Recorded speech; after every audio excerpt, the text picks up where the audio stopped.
In just about 1 month, I'm coming up on 6 years of living in South Florida. And it got me thinking, what are the things that made me want to move here in the first place? And it's funny because most people tell me they want to move here because of the sunshine and they're tired of the cold. And well, that was kind of my reasoning in the beginning too. 6 years of being here really put into perspective some of the little things, the things that you maybe wouldn't think of that make living in South Florida special. So in this video, I'm gonna go over 13 reasons of why I love living in South Florida. And at the end, let me know what your favorite things are and let me know if I missed anything.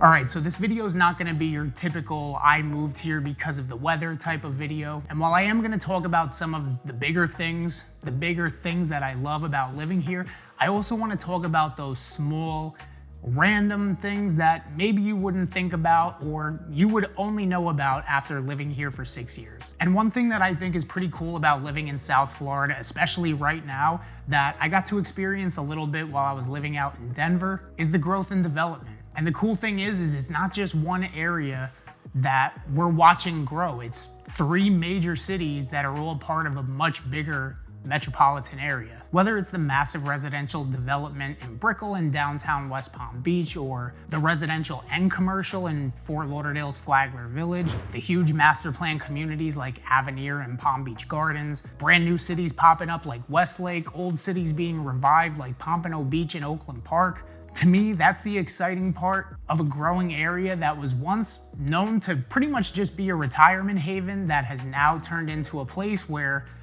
people can come and thrive. And despite all these massive developments and growth happening in the bigger cities, you still have diversity in the area with that local, small town, downtown, Main Street feel. Places like Lauderdale by the Sea, Davie, downtown Lake Worth, which is a little bit quirky, Wilton Manors, downtown Weston, which kind of looks like Disney World. All these areas with charm and character and this small town feel with boutique style of living does offer a pretty nice contrast. So whether you're looking for that more polished suburban feel, being right in the heart of a downtown area, or this small town local feel, you have it all within a 30 to 45 minute radius. Another thing I love is the diversity when it comes to different cultures and people. South Florida is a melting pot. You're gonna meet people from all different walks of life here. The reality is we live where people vacation, and when people vacation down here, a lot of times they decide they want to move down here. Just looking at some of the analytics from my YouTube channel and the people we've helped move here from all over the world, it's pretty insane to see the reach of how far South Florida really is on the global radar. And speaking of analytics, we did a little bit of research, and it turns out that 90% of you that watch this channel aren't subscribed. So do me a quick favor, if you're enjoying the content, make sure to hit that subscribe button so that we can keep dropping cool content about what life is like here in South Florida. Okay, this one might be kind of odd, but I love the Fort Lauderdale International Airport.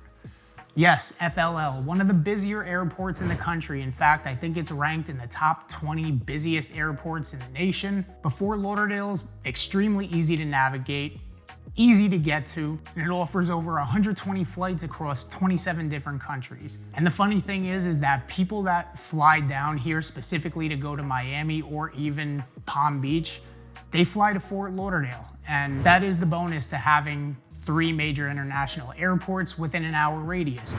Palm Beach International, probably the nicest of the 3, but it's also the most selective when it comes to flights. There's the least amount of flights that go out of that airport. Miami International just seems like it's so far away, but it's great for international travel. And Fort Lauderdale is kind of just like the best option out of all 3 because, well, in my opinion, it's the easiest to fly in and out of, it's the easiest to navigate, and no matter where you live, it's right in the middle, making it really easy to get to. So let's stay on the topic of random, and let's talk about food halls. So this isn't something I was too familiar with in New Jersey outside of your typical mall food court or the rest stop on the Garden State Parkway. I don't know if this is a new concept. These places seem to just be popping up all over the place down here, like Sistrunk Marketplace and Marina Village in Fort Lauderdale, which just opened. And there's a bunch in Miami like Julia and Henry's, and then all the different ones in Wynwood like 1-800-LUCKY. And it's just a cool concept to me. It's something different. I don't know, maybe I was sheltered growing up and I just never got out. I don't know, but I thought there was enough of them and I thought it was a cool enough concept that they keep popping up to make it a pretty cool experience about living down here, not only about the food, but just the social aspect overall. But I am curious, if you don't live here already, do you have these types of food halls where you live? And if you do live here, which one's your favorite one? Let us know in the comments. One thing that you probably are aware of is the arts and entertainment scene down here, which is everything from small scale local to major events that draw in visitors from all over the world. Maybe you've checked out a show at the Broward Center for the Performing Arts or the Parker Playhouse, or maybe you've been to one of the many music festivals like Tortuga on Fort Lauderdale Beach, or Ultra and Miami Music Week, or checked out Art Basel in Miami, or the Fort Lauderdale International Boat Show, which draws over 100,000 people a year from all over the world.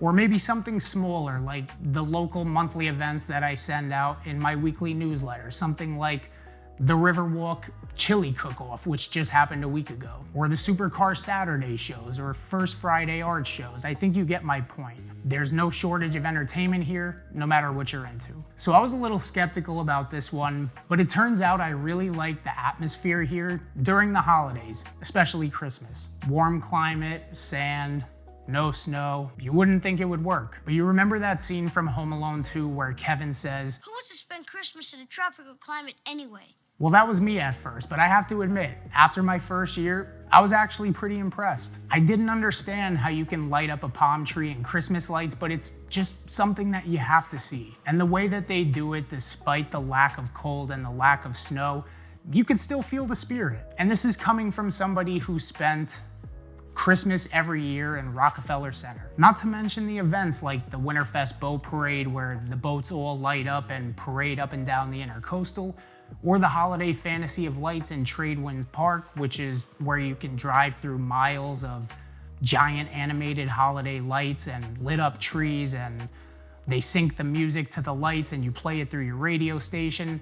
They definitely have their own vibe of celebrating the holidays down here, merging the tropics with your typical holiday traditions, and for whatever reason it just works and I'm all for it. Now, one of the reasons that people move to South Florida is for the beaches. Believe it or not, you may think that's crazy that somebody would uplift their life just to be a little bit closer to a beach, but that is a big reason that a lot of people move here. And while I go to the beach maybe once a year or twice a year, if I'm lucky, even though the beach is literally a mile that way, it's not so much having access to the beach that I love down here, but it's what the beaches offer.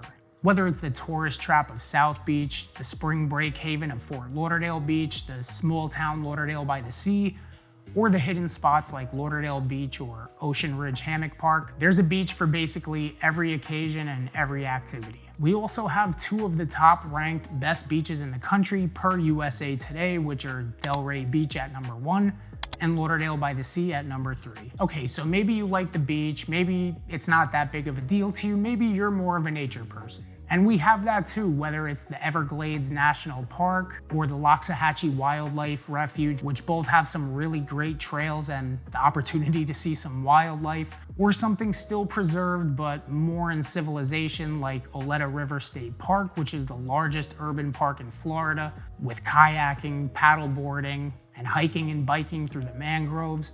But don't get too excited, because while the nature is beautiful, it still is Florida, which means that it's extremely flat here. Now, you might get a little bit of elevation at Jonathan Dickinson Park in Jupiter, or a whopping 29 feet in Pine Island Reserve out in Davie, but other than that, unless you want to hike up one of our many Mount Trashmores, you won't be finding elevation here in South Florida. But that's okay in my book. I'm personally not much of a hiker. I have done it in the past. When I want to get out into nature, it's not necessarily so much to hike elevations, it's to escape the city, which is what I really love about the nature out here, because you don't have to go too far to do it. And speaking of escape, there's something that I've only done a couple of times, mainly when I first moved down here, But I really like the idea of it, and that's the ability to staycation. Whether it's a 3-hour trip to the Keys or even a local stay at the Marriott Harbor Beach in Fort Lauderdale or the Boca Resort, living in South Florida doesn't mean you still can't vacation in South Florida. And being that we're in the hottest destination in the country where people come to vacation all year round, we sometimes think, where do I go to vacation now? And sometimes driving a few hours to a random key and staying on an RV out there or booking a weekend getaway at one of those resorts that I just mentioned is enough to scratch that itch. And the fact that we have the ability to do that down here, I think that's pretty cool in my book. All right, so let's talk about sports. So unlike some other major metro areas in Florida, Tampa, Orlando, we are a full-fledged sports city, meaning we have professional sports or a team in the major leagues, whatever you want to call it, for every sport, unlike Tampa and Orlando. Just kidding, no shade to those places. I love you guys. Orlando, you got Disney. Tampa. So whether you're a fan of basketball, baseball, football, hockey, or soccer, we have it all down here. And the cool thing is it's spread out all over the metro area. It's not only in Miami. The teams down here, they're actually pretty good. I mean, I'm pretty sure that every team has won a championship at least once in my 36 years of living. Well, almost.